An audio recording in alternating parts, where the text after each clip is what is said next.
Hello दोस्तों, good evening all of you. Welcome back to my channel. तो दोस्तों आज हम लोग मिल रहे हैं क्रेनियोटमी के सेकंड लेक्चर में। तो आज हम लोग पढ़ेंगे कि जो भी हम इंस्ट्रूमेंट ट्रॉली जो हम यूज करते हैं, है ना, ड्यूरिंग क्रेनियोटमी, तो उसमें क्या क्या चीज़ें हमारे पास होने ज़रूरी है, जो नॉर्मली जो बेसिक चीज़ें हैं। तो फर्स्ट लेयर जो हम बात कर रहे हैं, लेयर फर्स्ट में, तो इसमें बेसिक इंस्ट्रूमेंट जो है हमारे पास होंगे। इसमें स्काल्पेल, ब्लेड, है ना, फोर्सेप, टूथ और नॉन टूथ, और आर्टरी फोर्सेप, सीजर्स और निडल होल्डर जो है हमारे पास होंगे। लेयर 2 की बात कर रहे हैं तो इसमें बोन वर्क इंस्ट्रूमेंट होंगे, जैसे हुडसन, ब्रेस और perforator, craniotome drill, Gigli saw, periosteal elevator और बोन रंगुलर रंगुलर और बोन वैक्स। लेयर 3 में जो है हमारे पास क्या होगा, तो ब्रेन सर्जरी सेट, जिसमें ड्यूरा सीजर्स, है ना, और फोर्सेप, ब्रेन रिट्रैक्टर और स्पैचुला, बाइपोलर फोर्सेप और फ्रेजियर सक्शन टिप्स हमारे पास होना चाहिए। लेयर 4 में दोस्तों तो हेमोस्टेसिस और क्लोजर के लिए हमारे पास होने चाहिए, जैसे गॉज पीसेस, हेमोस्टैटिक मटेरियल और सूचर और स्किन स्टेपलर जो है हमारे पास होने मैंडेटरी है। अब प्रोसीजरल सीक्वेंस की बात करेंगे हम दोस्तों, तो from soft tissue incision to dural opening.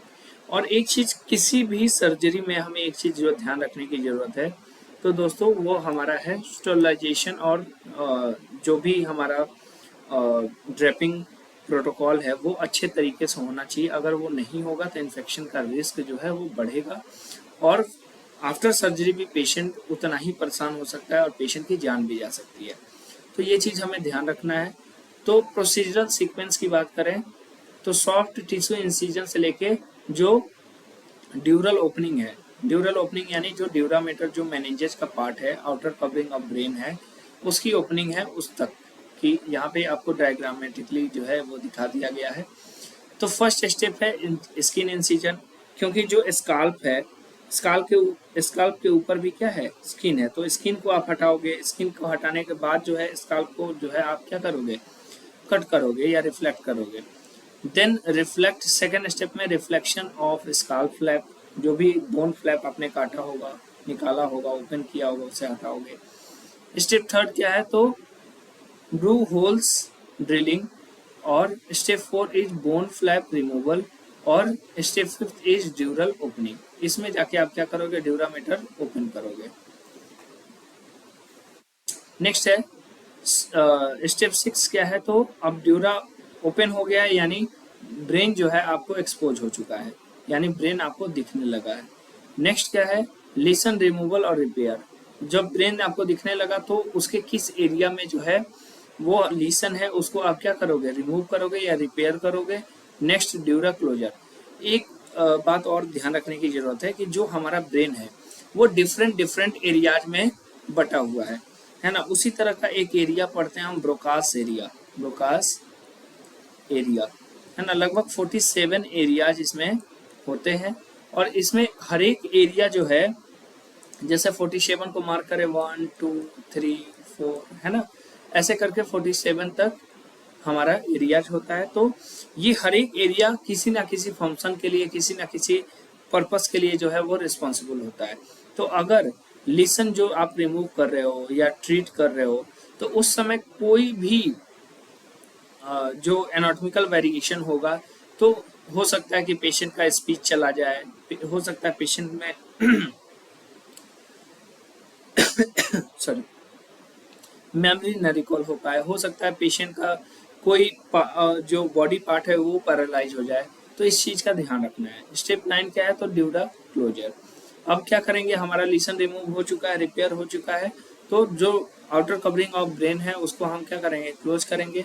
Then bone flap replacement, जो भी बोन फ्लैप हमने हटाया था उसको क्या करेंगे, रिप्लेस करेंगे, या उसको हम जो है वो ड्रेस कर देंगे, और स्किन क्लोजर हम कर देंगे। हमारी सर्जरी लगभग डन हो गई। अब है तो operating theatre technicians chronological mandate. तो बिफोर सर्जरी आपका क्या वर्क है, ड्यूरिंग सर्जरी और आफ्टर सर्जरी। तो before surgery verify instrument and operating microscope functionality. आपको क्या करना है, इंस्ट्रूमेंट को वेरीफाई करना है और जो भी ऑपरेटिंग माइक्रोस्कोप है सर्जरी में जो आप यूज कर रहे हो इसका फंक्शन आपको चेक करना है। नेक्स्ट है ensure suction apparatus and bipolar cautery are fully operational. तो ऐसा तो नहीं है कि आपने अलग अलग से जो है इंस्ट्रूमेंट स्टेलाइज करके रखे हुए हैं, तो आपको ये सारे फंक्शनली वो ओके है कि नहीं वो देखना होगा। Arrange neurosurgical sets according to protocol during surgery to anticipate and assist in instrument handling, maintain strict field sterility, continuous monitor equipment status।